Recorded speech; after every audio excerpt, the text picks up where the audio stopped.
¿Qué tal, amigos? Muy bienvenidos un día más a Con Ánimo de Lucro. Ya saben, este espacio de información y análisis económico de confianza, este oasis para la economía entendida desde el lado correcto de la historia. Aquí todos los días defendemos la libertad, la prosperidad, la propiedad privada y el respeto a la búsqueda de la felicidad. Y si ayer hablábamos de desequilibrios, si ayer poníamos encima de la mesa los desequilibrios más sangrantes de la economía española, todos ellos son síntomas, insisto, de una economía que no funciona como debe. Y hoy vamos a traer quizá todos los motivos que provocan esa enfermedad en nuestras cuentas. Escuchen.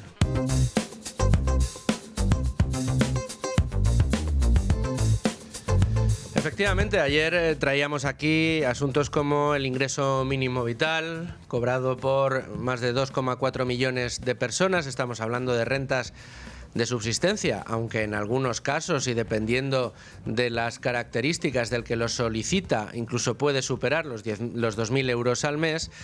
Sí es cierto que mientras 2,4 millones de personas tienen que acudir o acuden a este, digamos, salario de subsistencia, solo tenemos a unas 300.000 personas que en España cobran más de 100.000 euros al año, una cantidad que podríamos decir o definir no a ricos, no a gente millonaria, sino a una clase media o media alta que en lugar de ir increciendo va disminuyendo. Este es uno de los grandes desequilibrios que tenemos en España. También otros muchos relacionados con la productividad que aquí tratamos en profundidad en el día de ayer. Animo a todos los que se perdieron ese programa que si quieren refrescarlo, bueno, pues ahí lo tienen tanto en YouTube como en los repositorios de podcast en todas las plataformas.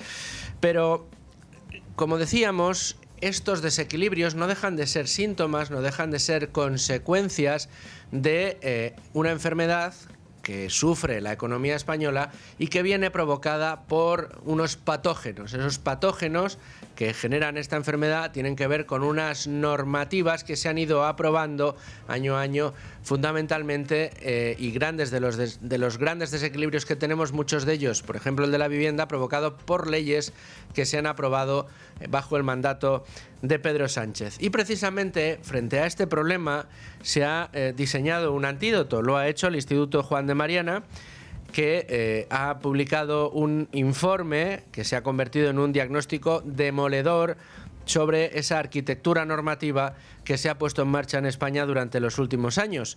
El título del trabajo de este think tank es la motosierra legislativa, que propone una enmienda a la totalidad del ara sanchista, sugiriendo la derogación o la reforma profunda de el 84% de las leyes que se han aprobado desde 2018.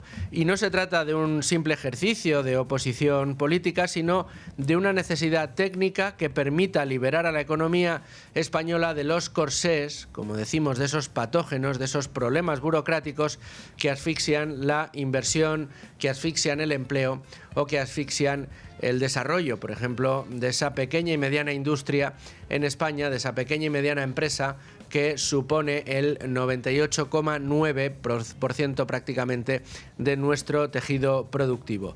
Este informe del Instituto Juan de Mariana está detallando cómo ese activismo legislativo del gobierno ha generado una inseguridad jurídica sin precedentes, un sobrecoste enorme para las empresas que se llega a cifrar en 90.000 millones de euros. Es de verdad una situación la que se está reflejando en este informe, donde se pone el dedo en la llaga de uno de los grandes problemas que tenemos. Lo hemos dicho en muchas ocasiones, cojamos el ejemplo de la vivienda. Luego hablaremos de una de las noticias del día, que han sido algunas de las bravuconadas que ha soltado el presidente del gobierno en sede parlamentaria en la sesión de control, presumiendo del mercado de la vivienda nada más y nada menos que en Barcelona. Luego le daremos las cifras. Pero el mal funcionamiento del mercado de la vivienda en España poco o nada tiene que ver con un problema de una avaricia tremenda de los propios propietarios de vivienda, no tiene que ver con problemas de mercado, no tiene que ver con fallos en la oferta y la demanda, tiene que ver con una regulación que el gobierno ha impuesto dentro del mercado, una intervención que el gobierno ha efectuado dentro del mercado de la vivienda y que lo convierte hoy en un mercado extraordinariamente ineficiente que fundamentalmente deja fuera de juego a aquellas personas a las que este gobierno, tan de izquierdas que se tiene, dice querer defender, a las personas más vulnerables. ¿Y por qué sucede esto? Bueno, pues porque esa legislación que tienen y que tenemos encima de la mesa dificulta la llegada o que se genere la oferta suficiente, tanto de alquiler como de venta, para que esa demanda sea satisfecha. Mientras haya una oferta que se reduce y una demanda que crece, los precios van a seguir creciendo de manera indiscriminada. Y esto sucede no por otra cosa, sino por la regulación. Decretos como el de la ley antidesahucios o problemas como la ley de vivienda de la señora Isabel Rodríguez, así como el hecho de que la mayor parte del suelo en nuestro país pertenezca a las administraciones y no se saque para que se pueda construir libremente, o que resulte que las empresas que se dedican y que deciden arriesgar su dinero para promover vivienda tienen que pagar una barbaridad de impuestos y superar una cantidad de trabas burocráticas tremendas que les dispara el tiempo y el coste de poner en marcha esa promoción para luego no saber cuánto dinero van a recuperar. Bueno, pues todo eso es lo que está dificultando el equilibrio entre la oferta y la demanda. Y no es que lo diga yo, es que coges a cualquier analista del mercado inmobiliario y te va a dar ese diagnóstico. Pero es que en el mercado de trabajo pasa exactamente lo mismo. También presumía hoy el presidente del gobierno, luego lo comentaremos en más profundidad, que había bajado mucho los impuestos a las pequeñas y medianas empresas. Claro, las pequeñas y medianas empresas que en España han pasado de una presión fiscal del 32% a una presión fiscal del 38%, dirán, oiga usted, pues le habrá bajado a alguien. A mí no, yo estoy pagando más de impuestos de lo que pagaba, porque hay muchas subidas de impuestos que han superado al leve maquillaje impositivo que puso en marcha este gobierno para decir que había bajado los impuestos a las pymes. Si usted en el fondo lo que está haciendo es detrayéndole más recursos de los que les detraía antes, lo que está haciendo es elevándole la presión fiscal, es elevándole los impuestos que cobra. Y entre esos impuestos están los costes laborales. Los costes laborales que se han disparado. Contratar cada vez cuesta más a las empresas. Y al costarle más a las empresas, lo que se hace es contratar mucho menos. Y además han conseguido, digamos, cuadrar el círculo cuando lo que han hecho ha sido que las reformas legislativas que han puesto en marcha, en este caso la señora Yolanda Díaz, ha conseguido maquillar el doble de lo que ya se maquillaba en el mercado de trabajo. De modo y manera que más de 1 millón de parados en España no aparecen en las listas de empleo, sino que aparecen 800.000 de ellos como si tuvieran un trabajo indefinido. Y resulta que son gente que está en paro, que quiere trabajar y no puede, y que está cobrando el subsidio por desempleo. Pero anda por arte de la legislación de Yolanda Díaz, aparecen como trabajadores indefinidos. Ojo al dato, ¿eh? ¿Y esto qué es lo que provoca? Bueno, pues que el paro efectivo en España supere el 17%, por mucho que el Instituto Nacional de Estadística en su encuesta de población activa esté diciendo que lo que tenemos en España es menos del 10%. Si miramos de verdad toda la gente que está en el paro en España, el paro va por encima del 15%. ¿Qué significa esto? Que tenemos un mercado laboral muy rígido. ¿Qué le hace rígido al mercado laboral? Toda la legislación que le rodea, todo el nivel de trabas burocráticas que le rodea. También el Juan de Mariana publicaba hace poco un informe en donde se establecían todos los problemas que estaban teniendo muchas empresas para contratar a personal inmigrante. Querían trabajar, ellos querían contratarles, pero la legislación no les dejaba. Como les digo, hoy vamos a hablar de una herramienta, un informe y una herramienta que ha puesto en marcha el Instituto Juan de Mariana para flexibilizar el mercado de trabajo, flexibilizar el mercado de la vivienda y flexibilizar todos aquellos mercados que la normativa hiperregulatoria que ha puesto en marcha el gobierno de Sánchez impide que se desarrolle una economía en un entorno sano.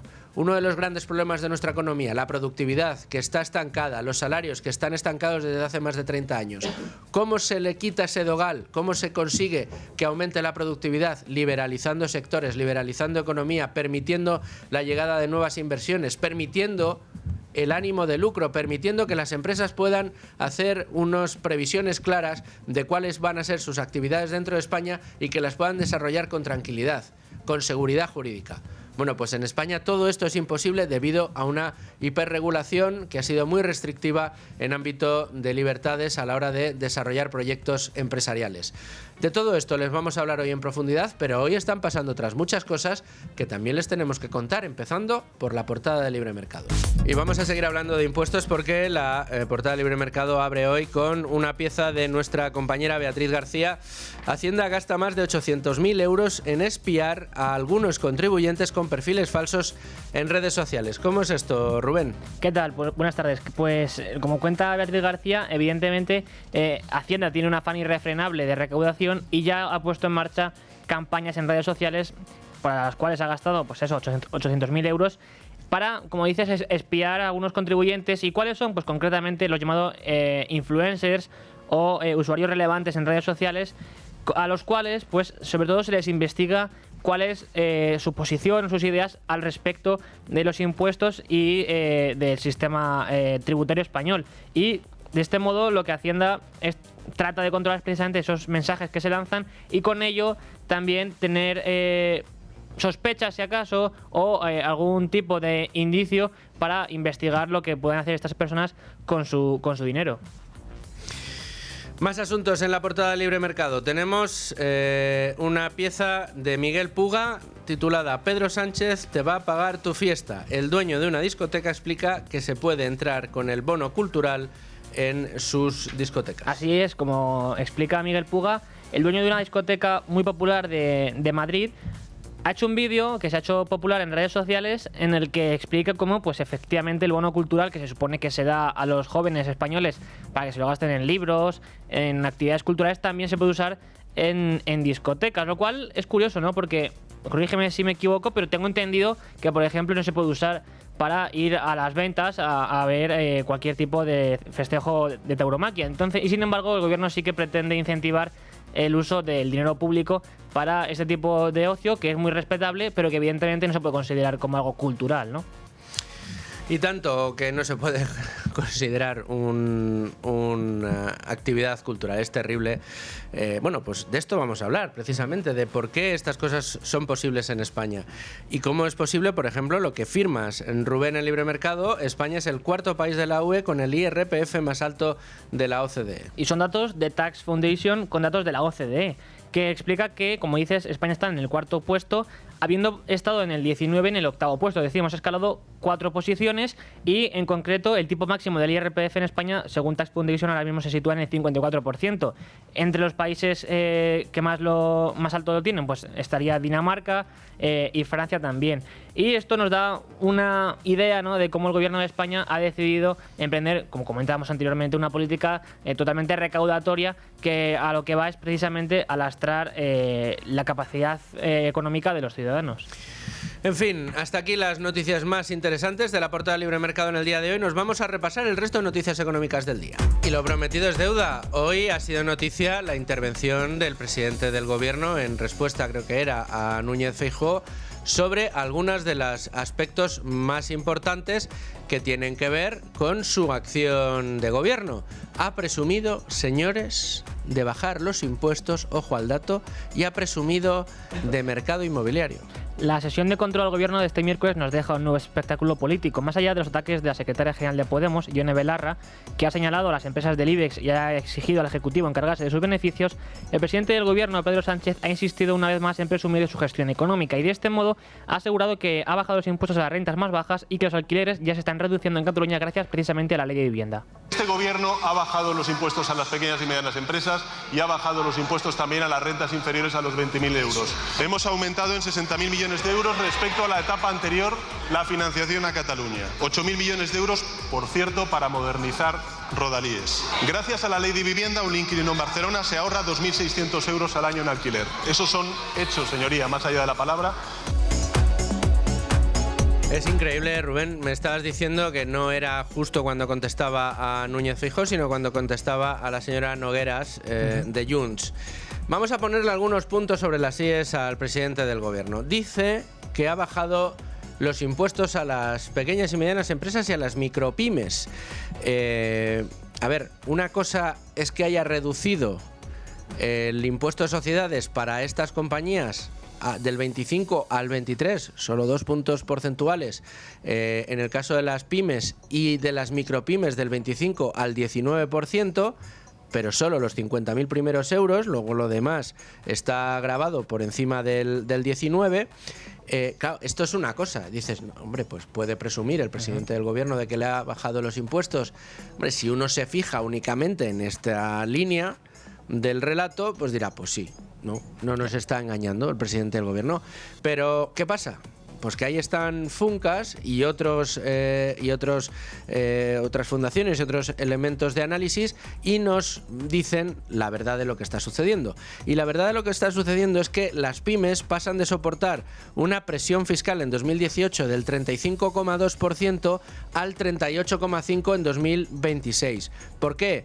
Pues porque les han subido los impuestos sobre los plásticos no reutilizables, les ha subido los impuestos especiales y ambientales, les ha subido las tasas digitales que acaban repercutiendo en los servicios que contratan precisamente las pequeñas y medianas empresas. Les ha subido, al no deflactar las tarifas, les ha subido al ritmo que ha subido a la vez la inflación, porque efectivamente han podido cobrar más por motivo de la inflación en los productos que venden, pero al mismo tiempo han sufrido un incremento brutal de los costes de producción precisamente por efecto de esa inflación. Pagan más por efecto de esa inflación porque han incrementado sus ingresos, lo que les obliga a pagar más en impuestos, cuando no se tiene en cuenta lo mucho que les ha subido también el coste de todos los elementos de producción. Y por último, no hay que olvidar que ha subido el salario mínimo interprofesional de una manera criminal durante estos años, un 66%. No solo eso, sino que han subido además las cotizaciones sociales con el nuevo mecanismo de equidad intergeneracional.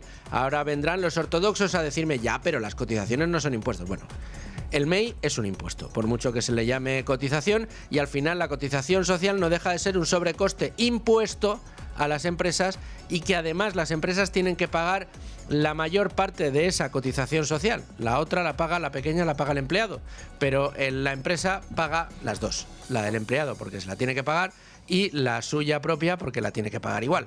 Que esto de que esta parte la paga el empleado y esta parte la paga el empleador, al empleador lo que le supone en suma es un incremento de su coste de contratación salarial. Con lo cual, las empresas pequeñas y medianas en España, señor Sánchez, ¿están pagando más en impuestos y cotizaciones con usted o menos? Más, mucho más. Les ha subido de manera notable la parte de costes impositivos, ya sea cotizaciones sociales o impuestos, desde que usted gobierna. Y el maquillaje que ha hecho en los impuestos de sociedades no maquilla esa realidad que le están diciendo, por ejemplo, la Fundación de Cajas de Ahorros en su último informe, donde se observa esa subida brutal de la presión fiscal sobre estas compañías. Pero no queda aquí esto, es que el señor Sánchez, Rubén, ha querido presumir, por supuesto también, de que en Barcelona ya no hay problema, que un inquilino en Barcelona ha pagado se ha ahorrado 2.600 euros al año en alquiler gracias a que ellos han limitado los precios por esto de la ley de vivienda. Pero ¿qué es lo que ha sucedido en realidad? Bueno, dice Sánchez, ya nos contaron, ¿no?, cómo los expertos, digamos que son los expertos los que nos cuentan lo que ha sucedido, es que los precios del alquiler se han disparado porque la oferta en alquiler ha sufrido la mayor caída de toda España. Y es que además, con los límites a los precios, han desaparecido del mercado de la vivienda en Cataluña las viviendas más caras, precisamente. Reduciéndose la oferta en alquiler, efectivamente. Por supuesto. Y así ahora en Barcelona, que es la ciudad de la que hoy ha presumido Sánchez en el Congreso, actualmente por cada vivienda en alquiler se interesan casi 500 personas de media, unas 462, cuando en el 2018 esa presión era de 30 o 50 interesados por vivienda, lo cual es una subida del 800%.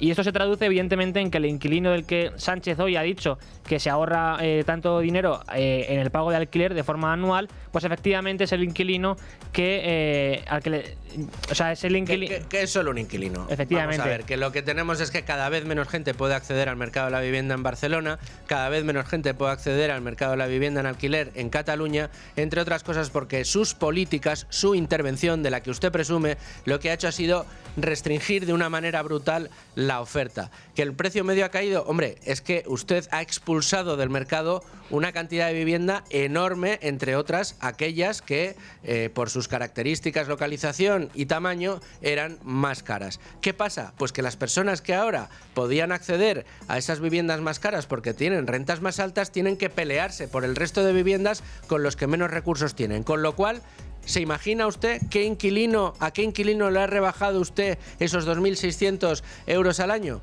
A lo mejor a un inquilino que tiene una renta que le hubiera permitido poder alquilar una vivienda más cara que usted, con su política, ha expulsado del mercado.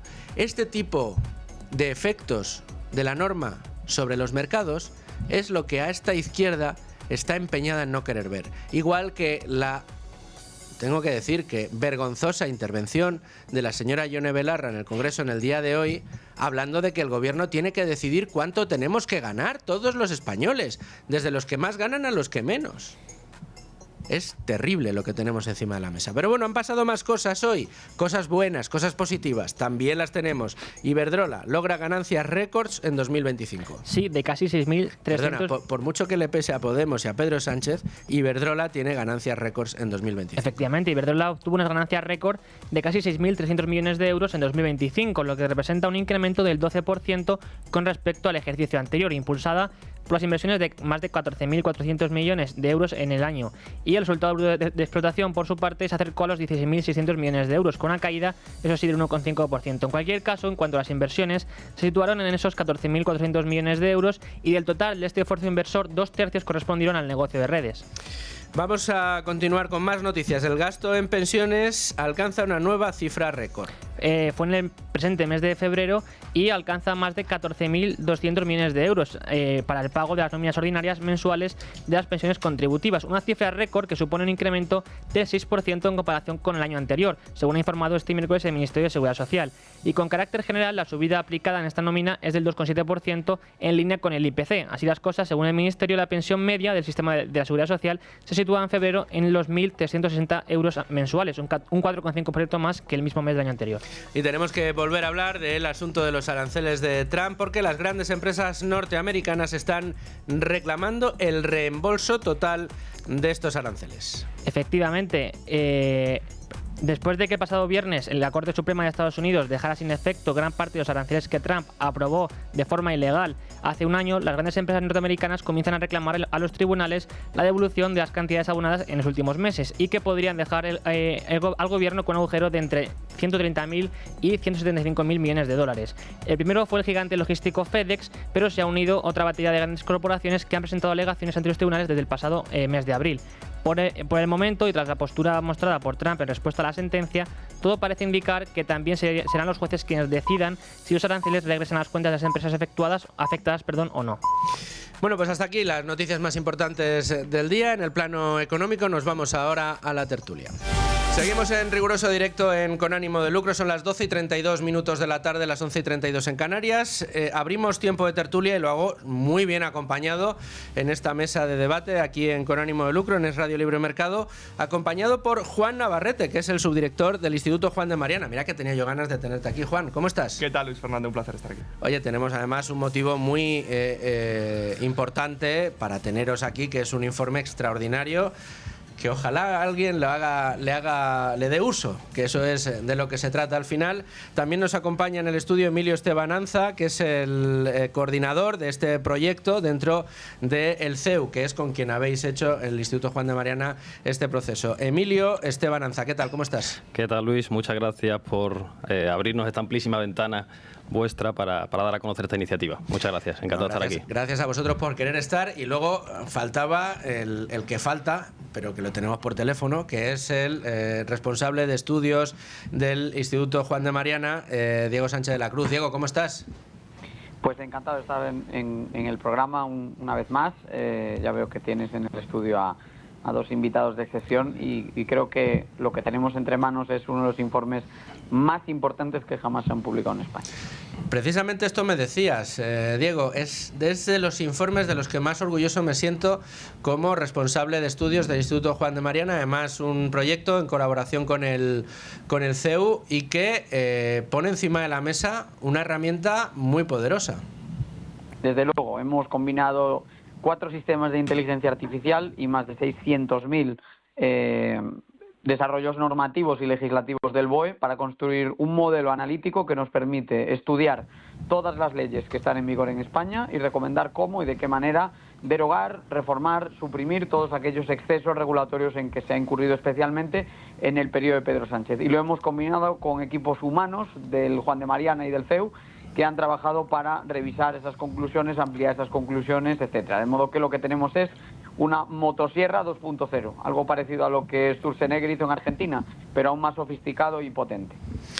Pues Diego, te agradezco mucho que nos lo hayas presentado en el día de hoy. Ahora sí que nos quedamos ya con Emilio y con Juan. Enhorabuena por este trabajo, enhorabuena por este impulso que le estáis dando al Instituto Juan de Mariana, y ya sabes que aquí siempre tendréis vuestra ventanita. Hablabais de amplio ventanal, yo digo ventanita, pero aspiramos a ser amplio ventanal. Diego, muchísimas gracias. Un abrazo muy grande, gracias. Un abrazo. Bueno, pues estamos, insisto, con Emilio Estebananza y con Juan Navarrete presentando esta motosierra legislativa, esta motosierra para, digamos, segar todas aquellas leyes que en España se han aprobado durante los últimos 10 años aproximadamente y que están convirtiendo la economía española en una economía incapaz de generar mayor productividad, incapaz de bajar de unas cifras de empleo que avergonzarían a cualquier país desarrollado e incapaz de desarrollar atractivos para que las compañías internacionales quieran instalarse en España, y también una economía diseñada para que España se consolide como un país de pymes, donde encontramos barreras insalvables para muchas compañías que llegan hasta el rango de los 49 empleados, y el salto a 50 les supone unos problemas regulatorios tan importantes que no vemos que sean capaces de decir, no, yo lo que quiero es convertirme en una gran multinacional. No, aquí lo que tenemos es castigo a las compañías que quieren crecer, ¿no? Esto no es sano en ninguna economía que quiera ser desarrollada en el mundo, ¿no? Eso es, esta iniciativa, Luis, nace, como bien estás introduciendo y comentando, contextualizando, con una doble convicción muy clara. Por un lado, por una convicción en torno a la necesidad de afrontar, pues, un problema estructural que padece España, que es el de la hipertrofia normativa, de la sobreregulación, si queremos denominarla así. En este breve informe o documento de trabajo inicial que recoge, pues, las conclusiones preliminares de estos meses de trabajo que hemos ido desarrollando, pues se ha determinado que entre 1978 y 2021 se aprobaron 412.000 normas, en 2022 12.000 adicionales, lo que equivale a 30 disposiciones normativas aplicadas diariamente, ¿no? Aprobadas diariamente, que sería, pues, en torno a una norma cada 45 minutos a todos los niveles de la Administración. Se han estimado unos costes de esta sobreregulación en torno a 90 millones de euros anuales, un 5% del PIB nominal, y existe un consenso entre todos los miembros del equipo, entre todos los integrantes, en sus diferentes calidades de juristas, economistas, ingenieros de datos, de la necesidad de afrontar este problema. Y una segunda convicción fundamental es que impulsa esta iniciativa es que gobernar exige, por supuesto y ante todo, principios, exige coherencia, pero sobre todo exige una visión a largo plazo, ¿no? Una visión largoplacista. Y claro, aquí te encuentras a los políticos que te dicen, para mí largo plazo son 4 años. Efectivamente. Cuando tengo las próximas elecciones. Exacto. Entonces, disponer de esta hoja de ruta no es lo que marca la diferencia entre gobernar realmente y una mera alternancia en el poder. Y es aquí donde instituciones civiles como el Instituto Juan de Mariana, como CEU-Cefas, que Cefas es el think tank vinculado a la Universidad de San Pablo CEU, y en colaboración con la Fundación Free de Argentina, pues tienen mucho que decir, ¿no? Tienen un papel decisivo. Y bueno, esto es un poco las convicciones iniciales de... Sí, y como muy bien ha dicho Emilio, una norma cada 45 minutos, eso quiere decir que cuando los espectadores de este programa estén acabando el programa, habrá otra nueva norma con cientos o miles de hojas. O sea, ese es el nivel de edificio burocrático que estamos hablando. Pero estamos hablando de que ese es el ritmo consolidado desde que se aprobó la Constitución. Exacto.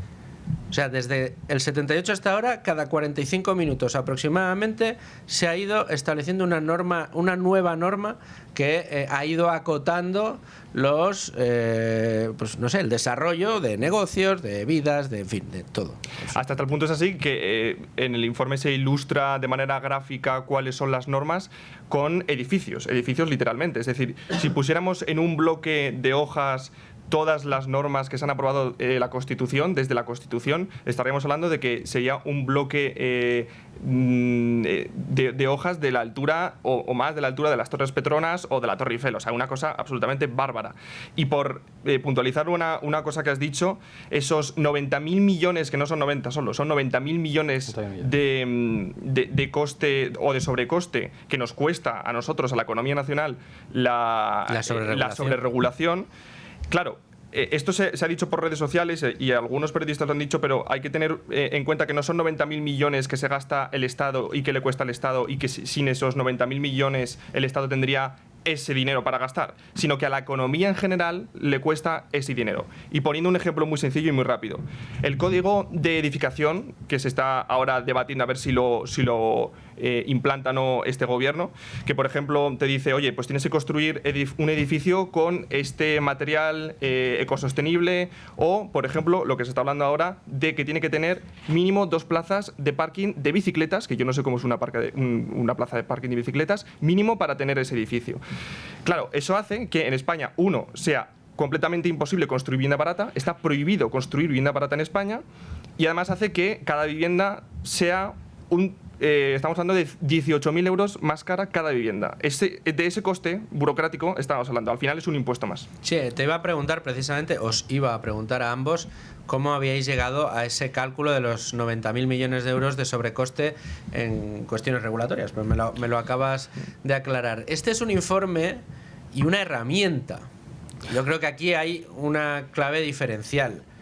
Habéis desarrollado una herramienta, me imagino que apoyado en tecnología, me imagino que apoyado mucho en inteligencia artificial, capaz de descubrir las ineficiencias de las diferentes leyes que se han puesto en marcha.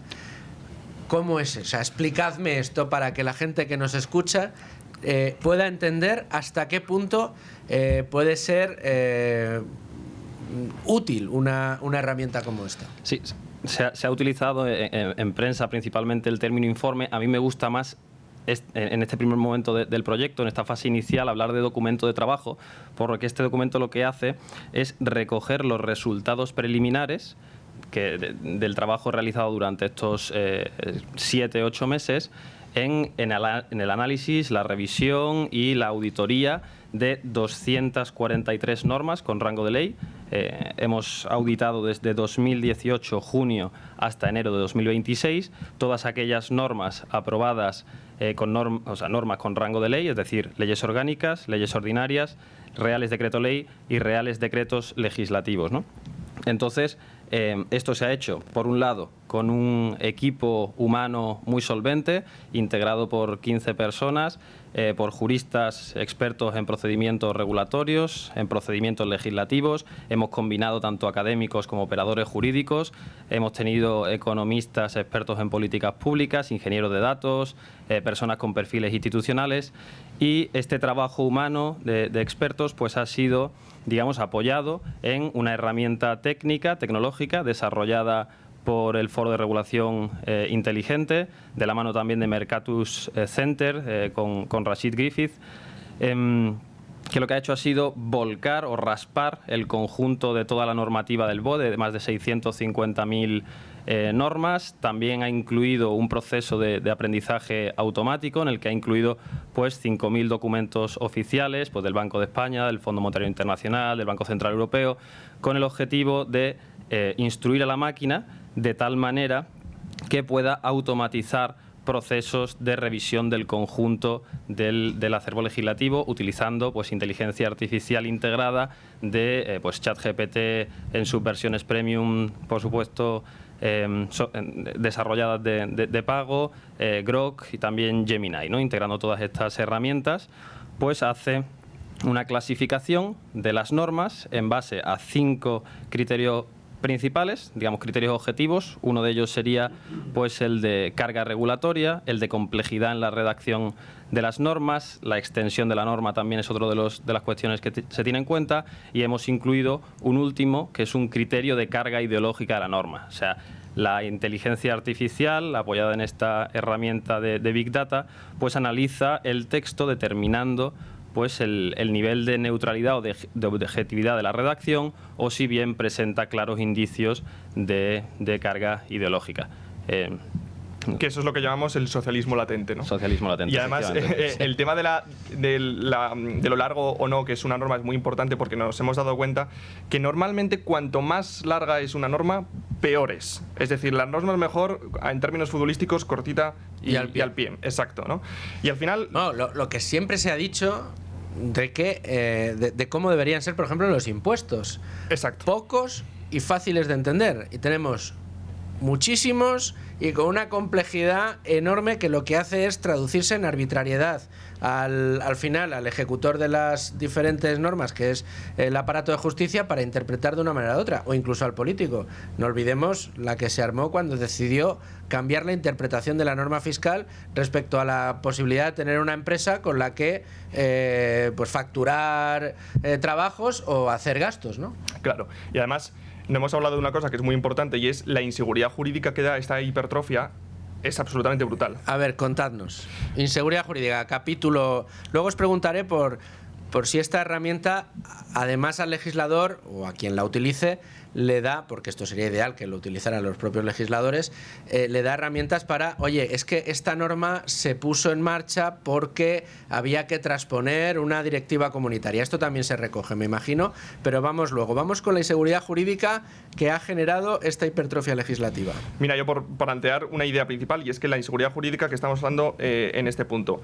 Claro, estamos hablando de que no solo es que las normas son tremendamente complejas y se entremezclan entre ellas y hay mucha hojarasca, que es como hemos llamado a las cosas que van sobrando en las leyes y que en realidad es mera burocracia que solo da problemas de cabeza, coste económico y coste de tiempo, que al final el tiempo es lo más valorable y lo más valioso que tenemos, ¿no? Claro, sí, además de las normas que hay son muy complejas y, como hemos dicho antes, cada 45 minutos hay una norma nueva, es humanamente imposible que alguien que quiera crear una empresa en este país esté al corriente de todas las normas que hay en este país. Entonces, si tú quieres crear una empresa y no sabes muy bien cómo funcionan las normas actuales, y además en el proceso en el que estás montando la empresa va a haber nuevas, claro, la inversión tanto nacional como extranjera dice, yo me voy a un país donde me digan las normas, insisto, cortita y al pie.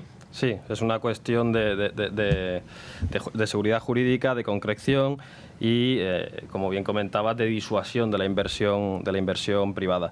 Después también a esto hay que sumarle, añadido a todo lo que has comentado, Juan, las sanciones que se aplican por desconocimiento de la normativa aplicable, ¿no? Este desconocimiento, esta inseguridad jurídica lleva aparejadas también sanciones de cuantías importantes. Yo he conocido casos cercanos, he trabajado con clientes que han tenido que afrontar pues niveles importantes de pago de multas, por ejemplo, por la Ley Orgánica de Protección de Datos, que proviene de la transposición de una directiva europea, de una directiva general de protección de datos, que en España ha adolecido de lo que comentábamos, de este defecto del gold plating, ¿no? Por situar un poco qué es esto, a nivel europeo existen principalmente dos vías de regulación. Están los reglamentos, que tienen aplicación directa en los Estados miembros, y por otro lado están las directivas, que requieren que el legislador nacional recoja los principios de la directiva y, para integrarlas en el ordenamiento jurídico nacional, promulgue una ley propia, ¿no? ¿Qué pasa? Que el legislador nacional español, partiendo de los principios de esas directivas, introduce cargas adicionales, impuestos adicionales, aprovecha que el Pisuerga pasa porque tengo que poner en marcha una norma nueva que me indica esta directiva, de la que tengo que recoger su espíritu y objetivos, pero el cómo lo recoja yo es cosa mía.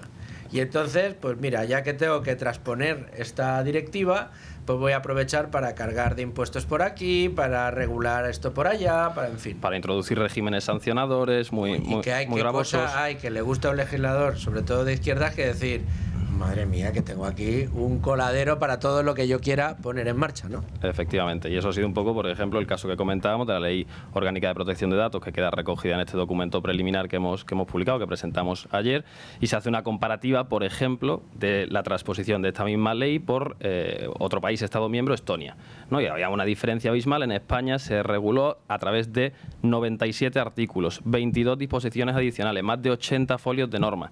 En cambio, Estonia, cumpliendo exactamente los mismos requisitos y criterios de la Unión Europea, lo sacó en 17 artículos y en menos de 8 folios, ¿no? Entonces, el objetivo de esta... Es que se dice pronto, ¿eh? Es que es increíble. Y esto, al final, a la gente no le llega. Porque la gente dice, no, es que esto estaba muy mal. Dice, ya no, pero es que lo obligaba a Europa. No, es que Europa obligaba a algunas cosas, pero no a la fórmula en la que al final se le termina dando, o la forma en la que se le termina dando a esta normativa. Según vuestro informe y vuestros estudios, Juan, Emilio, y al desarrollo de esta herramienta, decís que habéis analizado más de 200 normas hasta ahora. A través de la herramienta, ¿cuántas habéis analizado? Eso es. Bueno, en un primer momento, esta es la primera fase de trabajo, se ha analizado desde, como comentábamos al inicio, junio de 2018 hasta enero de 2026, solamente aquellas normas con rango de ley, es decir, leyes orgánicas, ordinarias, reales decretos ley, reales decretos legislativos, eso es, de aplicación nacional. Esto arroja un total de 243 normas. 243 leyes, de las cuales se han clasificado en 5 bloques diferentes, ¿no? Un primer bloque sería el relativo a aquellas normas que pueden ser derogadas de inmediato, que basta pues con una mayoría parlamentaria en función de qué ley. Una ley ordinaria se puede derogar con otra ley del mismo rango, o sea, con una ley ordinaria o superior, una ley orgánica con una mayoría simple en el Congreso. Una ley orgánica con una mayoría absoluta, ¿no? Entonces, este es el 23% de esas 243 normas, derogables desde el minuto 1 en el supuesto de que accediese al gobierno pues un ejecutivo compuesto por... Se podrían derogar, y entiendo que... El primer día de gobierno. Pero que según vuestro informe deberían ser derogadas, porque ahí distinguiréis. Un ejemplo de esa ley o de ese tipo de ley que debería estar en ese bloque es la Ley de Memoria Democrática, por ejemplo. Correcto. O también hemos identificado como derogable la Ley de Garantía Integral de la Sexualidad, la también conocida Ley de Solo sí es sí, y hay otras muchas. Responderían al 23%. Espérate. Señores del Partido Popular, que sé que nos escuchan, señores de Vox, que no sé si nos escucha alguno, pero si lo hacen, tomen nota por si en algún momento futuro es su responsabilidad tomar decisiones sobre las normas que nos han venido a dar estos señores del Partido Socialista, Podemos primero y Sumar después. Unas normas que, como hemos comentado al principio, han convertido en la economía española en una economía enferma de regulación, incapaz de generar empleo sano, incapaz de que las empresas puedan desarrollar su actividad, incapaz de atraer inversión extranjera, incapaz de generar seguridad jurídica. Normas que en el primer Consejo de Ministros se puede apretar el botón y derogar. Más normas de las que se pueden derogar. Pues después tendríamos un segundo bloque, ¿no?, compuesto por el 13% de estas 243 normas analizadas, cuya derogación requeriría un canje de hitos con Bruselas. Es decir, son normas que se han promulgado en el Congreso español como consecuencia de los planes de recuperación de la Unión Europea, de los fondos Next Gen. Es decir, la Unión Europea, dentro de este marco de los planes de recuperación, exige alcanzar determinados hitos, promulgar determinadas leyes y subordina la aprobación de estas leyes a la concesión de fondos, ¿no? Entonces, aquí no podría llevarse a cabo una derogación inmediata corriendo el riesgo de perder esos fondos europeos, pero lo que sí se puede plantear es una negociación con la Comisión y proponer alternativas equivalentes menos distorsionadoras del mercado, ¿no? Esto es una funcionalidad que también nos ofrece la herramienta.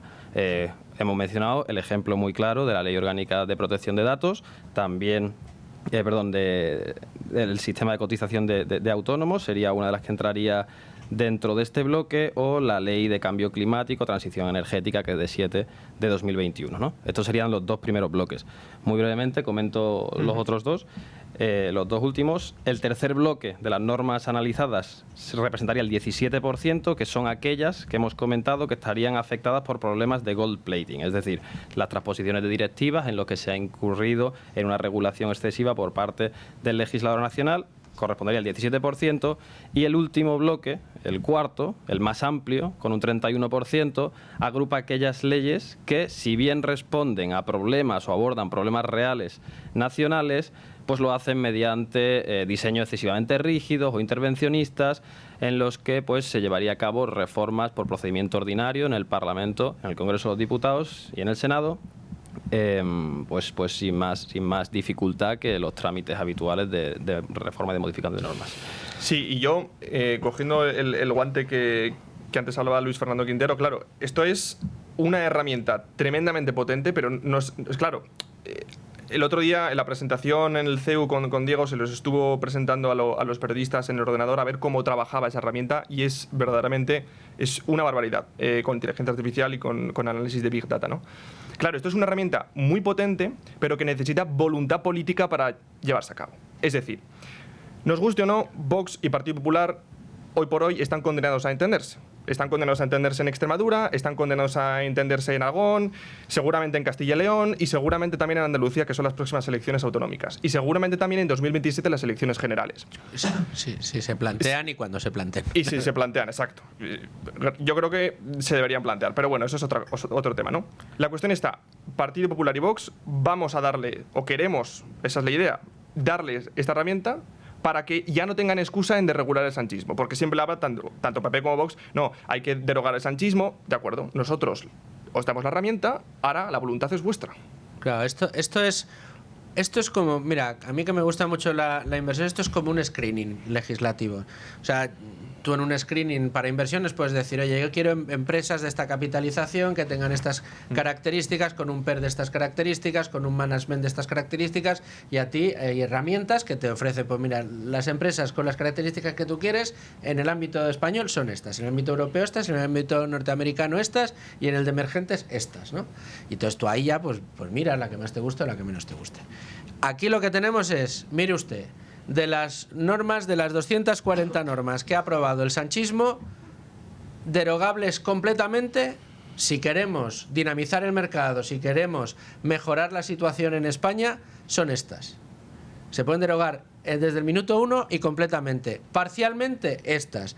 Estas se pueden dejar, no sé cuántas se pueden dejar. De 200, 16%. 16% de 240, unas 35 40 normas de las 240 se pueden mantener como están. Pero estamos hablando de eliminar o cambiar 200. Esto es, efectivamente, darle la vuelta como un calcetín a todo lo que ha hecho este gobierno, claro. Exacto. No, y al final, tanto la herramienta de Spain de REC como Motosierra de REC, que en realidad una analiza y la otra, digamos, que da el estacazo, esta herramienta de la Motosierra de REC, de alguna manera, analiza la ley y lo que hace es, oye, te coge tres características principales de esa ley. Oye, vamos a eliminar o rentas, es decir, posibles puntos que tenga la ley que puedan llevar a que un político pueda obtener rentas o de alguna manera pueda llevar a posibles corruptelas. Después la hojarasca, de la que estábamos hablando, es decir... Esto lo detecta, la herramienta. Lo detecta. O sea, las, digamos, fugas sí, fugas legislativas que pueden abrirle puertas al político de turno. Exacto. Por ejemplo, para colocar a una amiguita en Trax. Es decir, esos vacíos legales o esos puntos de una ley que no están muy bien atados y que el político o el político posiblemente corrupto puede utilizar para poder robar o para poder poner a X persona en X puesto, esto la herramienta lo detecta. No solo detecta eso, sino que además detecta la hojarasca de la que hablábamos antes, es decir, burocracia que simplemente gratuita da costes de tiempo y costes económicos. Y por último, las distorsiones, que al final es lo más ideológico y algo que nos preocupa sobre todo al Instituto Juan de Mariana, es ese socialismo y estatismo latente paternalista, de un Estado totalmente paternalista que hay en las leyes y que es muchísimo. Eso también la herramienta lo detecta y dice, esto también sobra. Y es que yo creo que no somos conscientes, pena que nos quedan solo 2 minutos antes de irnos a las noticias de la 1, pero es realmente curioso cómo no somos conscientes de la cantidad de frenos a la actividad, al desarrollo, a la generación de riqueza que se ponen cada vez que se pone una norma en marcha.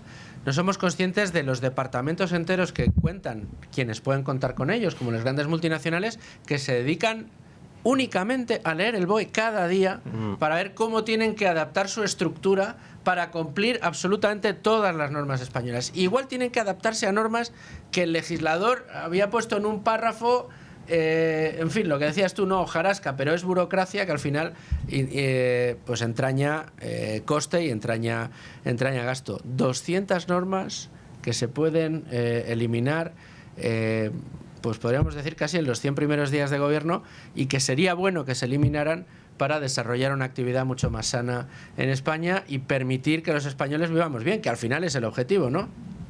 Eso es, sí. Como conclusión, ya que se nos agota el tiempo, pues datos así un poco llamativos. El 84% de las normas son susceptibles de derogación o reforma, de las normas con rango de ley. Un total de 204 de las 243 normas aprobadas. Es impresionante. Enhorabuena por este trabajo, de verdad. Juan, Emilio, Diego, que nos estabas escuchando antes, también a todo el CEU y a todo el Instituto Juan de Mariana, al Centro Cefas, también a vosotros. Gracias por este trabajo. Me imagino que seguiremos teniendo noticias vuestras, puesto que esto es un documento de trabajo preliminar. Enhorabuena por esa herramienta y, por favor, hacednos partícipes de todas las pues evoluciones, de todos los nuevos hitos que vayáis cumpliendo con este nuevo informe y con esta nueva herramienta. Muchas gracias a los dos. Gracias a ti. Muchas gracias, Luis. Muchas gracias y mi más sincera enhorabuena. Será bueno para todos nosotros. Pequeña pausa, escuchamos las noticias de la 1 y regresamos con una entrevista muy interesante. 1:06 de la tarde, 12:06 en Canarias. Tiempo de abrir con ánimo de lucro página de mercados. Página de mercados que pasa, como siempre, por ver cuál es la foto fija que nos ofrecen las aplicaciones en tiempo real del mercado en este momento. El IBEX 35 avanza un 0,68%, suficiente para mantenerse por encima de los 18.300 puntos. Ya saben, estamos en cifras récords máximos históricos de nuestro mercado en este mismo momento. ¿Y qué compañías están impulsando la cotización ahora mismo? Tenemos a Acciona con un 4,64%. Banco Santander se ve que se ha animado después de las críticas de Yone Belarra en el Congreso y en este momento avanza un 2,89%, y Endesa, que se anota un 2,19%, brilló ayer después de presentar resultados y lo sigue haciendo hasta ahora, un 2,19% arriba. Entre las compañías que más bajan ahora mismo, AENA un 1,86%, cae la compañía aérea, Ferrovial un 1,43% e Indra un 1,08% abajo. Esta es, como les digo, el minuto y resultado de los mercados en este mismo instante, y yo no quiero avanzar ya nada más porque de lo que tengo ganas es de arrancar la entrevista que les tengo preparada. Y a un servidor que le encanta la inversión, como todos ustedes saben, que le encanta la innovación, la tecnología y también cuestiones que tienen que ver con la economía, con el desarrollo de empresas y con el nacimiento de nuevas ideas. La entrevista que tengo hoy entre manos pues me hace especial ilusión. Hoy me acompaña en el estudio aquí en Con Ánimo de Lucro Ignacio Oscariz, que es creador de Kiwi. Ignacio, ¿qué tal? Muy bienvenido. Muy buenos días. Alguno pensará que ha sido usted o que has sido tú, Ignacio, el creador de los kiwis. No. Estamos hablando de Kiwi, una compañía, correcto, una compañía que tiene ingredientes de todo lo que he ido comentando. Tiene un ingrediente tecnológico fundamental, tiene un ingrediente de innovación enorme y tiene mucho que ver con asuntos que para aquel que quiera tener una cartera diversificada pues le puede venir estupendamente, ¿no? Fantástico. Cuéntanos, ¿qué es Kiwi?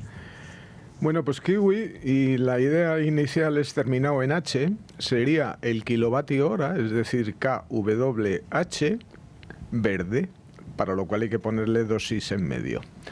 Por lo tanto, ¿qué es el Kiwi? Pues el Kiwi es energía almacenada, por supuesto, de una manera que permite invertir, o para ser más exactos, tener la propiedad sobre esa energía almacenada. Cosa que hoy en día, pues como apuntabas, pues es una novedad mundial. Correcto. Y como, claro, uno dice, a ver, uno de los retos que vamos a tener a futuro, seguro va a ser la energía.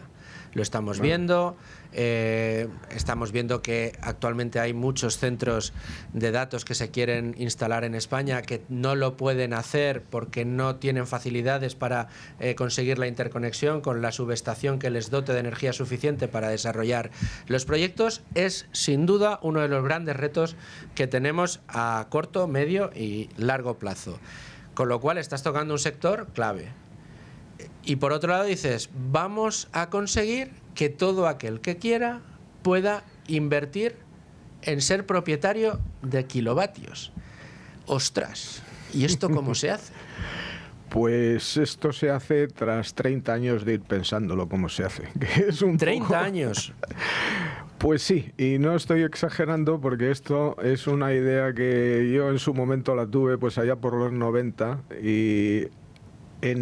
por ser breve, en el 2017 ya hubo un primer intento de hacer una titulización de lo que en aquel momento era petróleo, en un producto que llamábamos Bilur, que sí que también era energía almacenada también, curiosamente era petróleo en cavernas en Texas.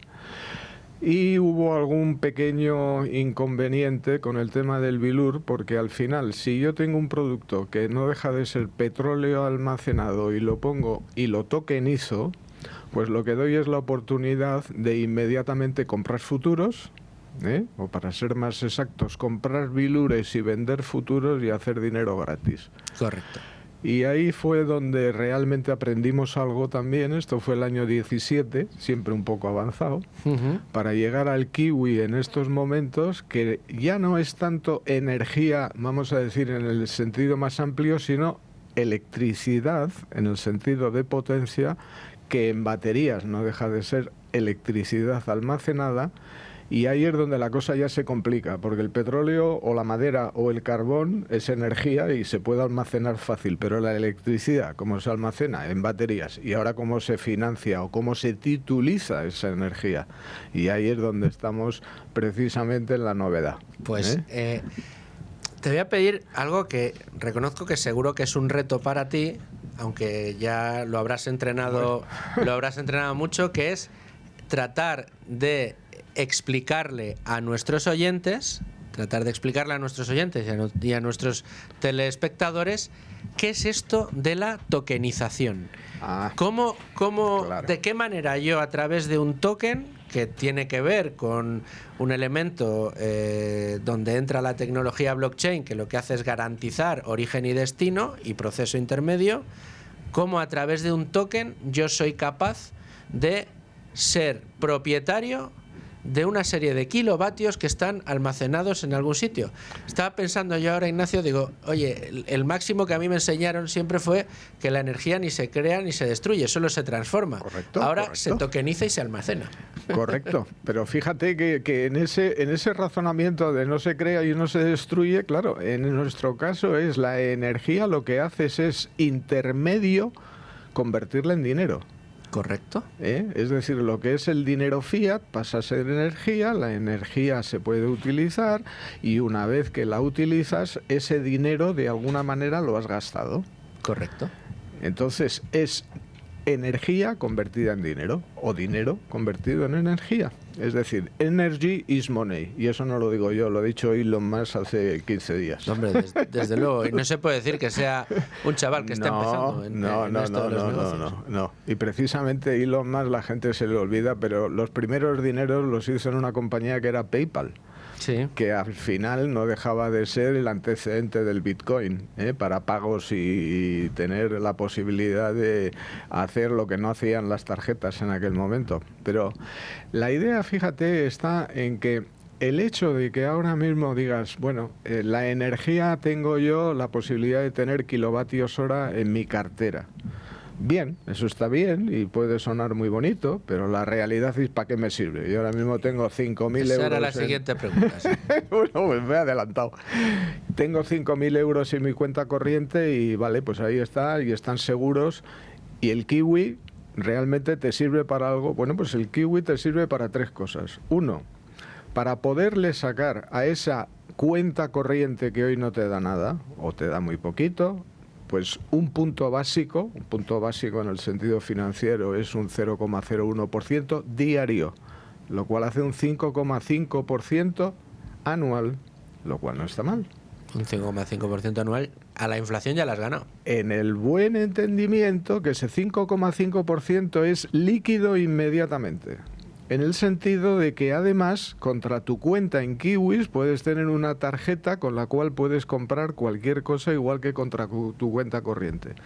Y luego la tercera es inmediatamente, oye, y eso es seguro porque esas maravillas no se venden duros a peseta. Pues es tan seguro como que debajo de ese kiwi tienes algo que no tiene el euro, tiene algo real, energía. Y energía que, como hablábamos antes, ni se crea ni se destruye, solo se transforma. Solo se transforma y se en dinero. Y se almacena y se transforma en dinero. En dinero. Vamos a despejar algunas de las hojas que para alguien igual le oculta el bosque. Hablamos de tokenización, hablamos de blockchain, tecnología blockchain. Esto automáticamente en muchas cabezas de gente que nos estará viendo quizá es sinónimo de criptomonedas, sinónimo de especulación, es sinónimo de, Dios mío, un mercado que no quiero ni oír hablar de él. Pero no estamos en esto. Cuéntanos. Por favor, sí, esto realmente, y ahora otra vez quizás me tendría que retrotraer al año 10, cuando yo leí por primera vez el papel del Satoshi Nakamoto del Bitcoin, y empecé a minar Bitcoins. Y en aquel momento miné en dos dispositivos, que eran dos chips especiales que se llaman FPGAs, en uno 3.000 y en otro 6.000 Bitcoins. La verdad es que en el 2010-2011 eso ni tan siquiera te permitía comprarte, ni una pizza. En el Correcto. 2011, al final, ya me parece que eran no sé cuántos, 10.000 Bitcoin compraban una pizza. Bueno, el caso es que aquello, perdí los dos chips, pero tengo las direcciones de donde están los 3.000 y los 6.000 Bitcoins. Pues entonces tienes un buen capital. No, yo no tengo nada. Y ahí es otra de las preguntas que seguro me ibas a hacer en esto del Bitcoin. ¿Qué valor tiene el Bitcoin? Cero. Y lo digo en público. Cero, ¿por qué? Porque el Bitcoin al final no deja de ser el valor subyacente a la criptografía que mantiene ese Bitcoin. Y la criptografía lo lleva avisando la NSA americana desde hace 7 años. Está rota con los ordenadores cuánticos y con otras. Y de hecho yo estoy trabajando bastante en esto para recuperar mis 9.000 Bitcoins. Bueno, eso es importante. Eso es importante sobre todo por el precio que hoy sí se traduciría pero si en va dinero. a cero. Pero al final la idea es que el Bitcoin, y lo digo desde el esquema de haber estado en ese mundo cripto durante los últimos 15 años, siempre ha tenido un lado oscuro real. Es decir, que lo han utilizado las mafias, lo han utilizado los blanqueadores, lo han utilizado y de hecho desgraciadamente también lo están utilizando. Entonces yo creo que este es un mundo que hay que superar, y hay que superarlo de esta manera diciendo, bueno, mire usted, el Bitcoin reconvertido, o la tecnología de blockchain reconvertida en algo ya real y financiero, es lo que nosotros ahora mismo estamos poniendo encima de la mesa. Y aquí añado que también el Kiwi no solamente tiene, vamos a decir, ese esquema de tokenización. También hace unos días hemos lanzado un bono Kiwi. Bono que es un bono formal, registrado en la CNMV, que de hecho va a estar ya en el mercado de Viena, pero la diferencia con el Kiwi Token es que ese bono, que también tiene como subyacente efectivamente todo lo que son los flujos de caja de las baterías, de los campos fotovoltaicos y tal, esa inversión son 100.000 euros como mínimo. Es decir, es inversores institucionales, no es líquido, en fin. Pero la realidad es, oye, el Kiwi y eso que tiene como subyacente es tan real como que los inversores institucionales van a tener bonos Kiwi. Ya está. Correcto. Bueno, y lo que tú decías que no lo hemos comentado, pero que es importante, todo con la bendición de la CNMV, sin la cual no se puede... Correcto. Correcto, porque vamos a ver, en la parte bono, por supuesto, es un registro formal con todo lo que conlleva básicamente el haber presentado toda la documentación necesaria para que esto no... Y por la parte token, lo que nos acogemos es a la normativa MiCA, que es la normativa que ahora en Europa se ha lanzado hace 2 años, que es el Marketing Crypto Asset, que es una normativa en la cual pues nuestro token en particular está calificado como una utility, y esto significa básicamente que el tenedor de este token, si entra en este contrato que decíamos de staking, pues tiene el 5,5% de rendimiento con la liquidez que te da esta tecnología token y esta capacidad de hacer las cosas en el mundo cripto, que es cuasi inmediata. Y bueno, pues la realidad es que en estos momentos yo creo que estamos viendo unas posibilidades bastante importantes, sobre todo porque este mundo token tiene también una parte muy seria en lo que se llaman los USDCs y USDTs, que básicamente es el dólar digital, dicho sea, porque tiene también como subyacente los bonos del Tesoro americano. Correcto. Que yo no tendría mucha confianza en ellos, pero bueno. Aquí no nos hemos pronunciado muy a favor precisamente de, bueno, pues fíjate, de las CBDCs y de los... No sabes cuánto. Y entonces, bueno, pues contra estos USDCs y USDTs, que al final, pues uno contra el dólar, nuestro kiwi, que también tiene un valor fijo con respecto al euro, es decir, un kiwi básicamente son 25 céntimos de euro, o 1 euro son 4 kiwis, valor fijo absoluto, pues ahí es donde vemos que va a haber un paralelismo, en el sentido de que cuando los señores que quieran invertir kiwi desde el mundo cripto probablemente inviertan desde estos USDCs, USDTs, que nada más tienen 500.000 millones de dólares ahora mismo como valor bajo gestión, y los inviertan en kiwis para hacer básicamente una especie de paralelismo con el Forex. Porque el Forex es el mercado de derivados de divisas y ahora nosotros estamos abriendo el mercado spot de euro-dólar. Correcto. Y el Forex nada más mueve 7 billones nuestros diarios. Trillions americanos. Correcto. Le has dado mucha importancia, Ignacio, a algo que yo también se la doy y me ha gustado mucho que lo hagas, que es allá en el producto de inversión que encuentres o en el que te fijes o el que más te guste, uno de los consejos que siempre damos es busca el subyacente. Correcto. ¿Qué hay debajo? Correcto. ¿Qué hay debajo? Correcto. Me han vendido un derivado súper garantizado, basado... No, pero ¿debajo qué lleva? O sea, ¿qué tiene? ¿Qué bono hay? ¿Qué tiene que pasar en el mercado para que te den el dinero? Etcétera. ¿Cuál es el subyacente? Aquí estamos hablando de kilovatios. El subyacente es hora. Energía. Kilovatios hora, sí. Estamos hablando de energía. ¿Dónde está esa energía? Imagino que en baterías. ¿Cómo se llenan esas baterías? ¿Dónde están físicamente? ¿A quién pertenecen? Cuéntanos. Pero fíjate, las baterías van a estar en general pegadas a campos fotovoltaicos o pegadas a acceso a red, pero lo importante es cómo negocio yo esta energía. Porque fíjate que, vale, yo tengo baterías, tengo kilovatios hora almacenados, ¿y con eso qué hago? ¿De dónde sacas el dinero? Yo me compro 1000 kilovatios hora. Claro, y entonces la pregunta es, ¿nosotros cómo garantizamos a este señor que le tengo que pagar el 5,5 de porcentaje anual, de dónde sale el dinero?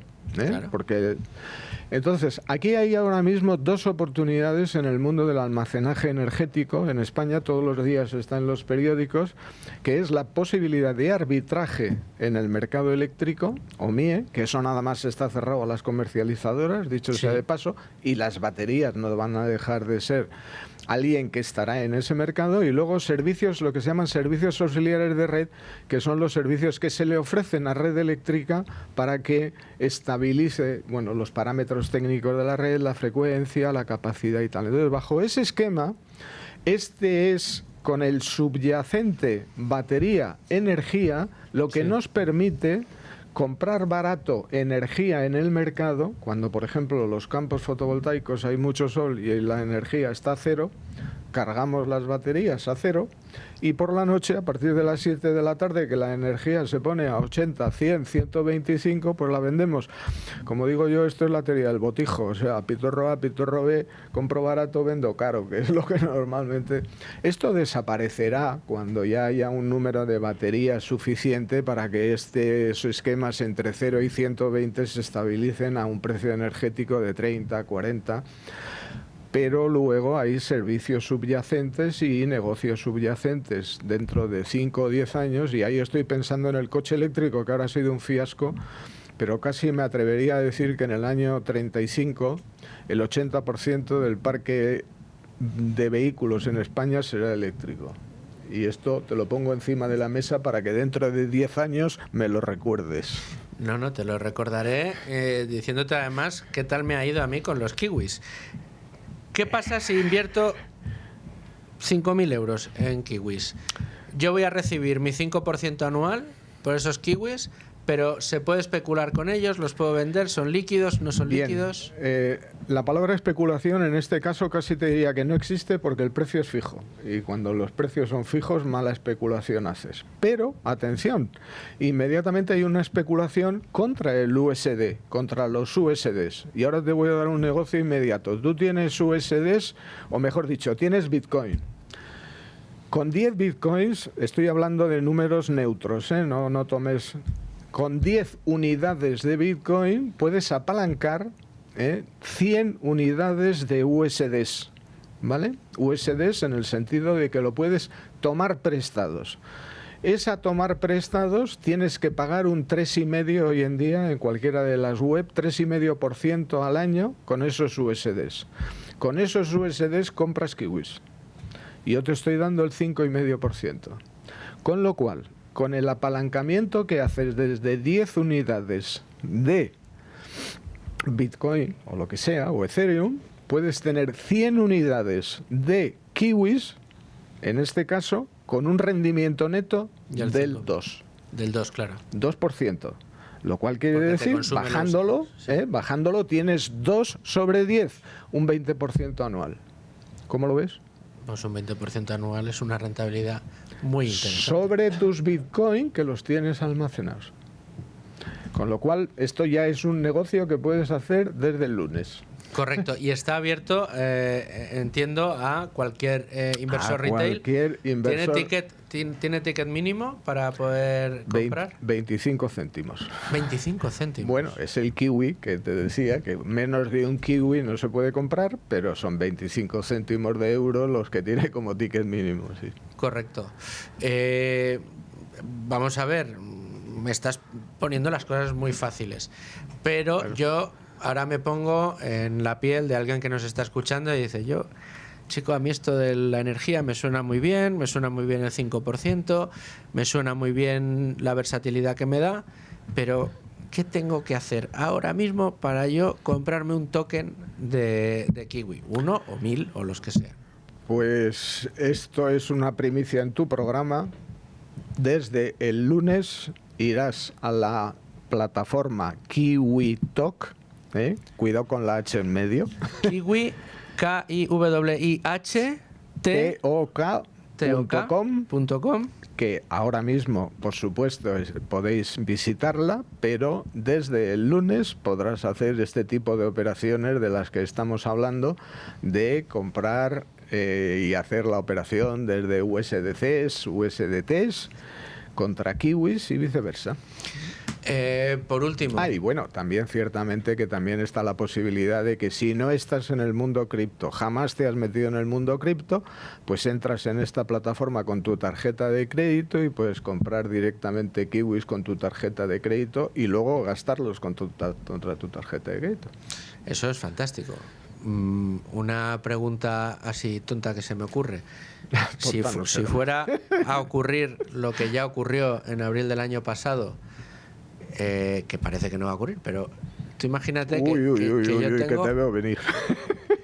¿Yo qué haría? ¿Me pondría contento porque mi energía almacenada es más útil que nunca, o me pondría muy nervioso? Bueno, la realidad es Estamos que... hablando del gran apagón, Es que incluso ante un cero energético o ante la Tercera Guerra Mundial, la energía almacenada siempre va a venir muy bien, ¿eh? Correcto. Y sobre todo, porque ahora mismo hay algo que está encima de la mesa de, por ejemplo, los operadores de telecomunicaciones, todos los operadores que mantengan un servicio crítico que necesita energía, igual a todos, ya se les está poniendo encima de la mesa, oiga, mantenga, independientemente de que la red esté arriba o abajo, mantenga inmediatamente sus servicios funcionando. Y eso significa almacenaje energético, punto. Y ahí es donde, pues efectivamente, como te decía, si bien a partir del año 30-35 esos arbitrajes dentro de la red puedan ir hacia abajo, lo que está claro es que esos servicios que podamos dar a los que necesariamente tengan necesidad de dar servicios 24 horas, 365 días, ahí vamos a estar. Ignacio Óscariz, creador de Kiwi. Muchísimas gracias. No, a vosotros, por favor. Hasta mañana, amigos. Con ánimo de lucro. Con Luis Fernando Quintero.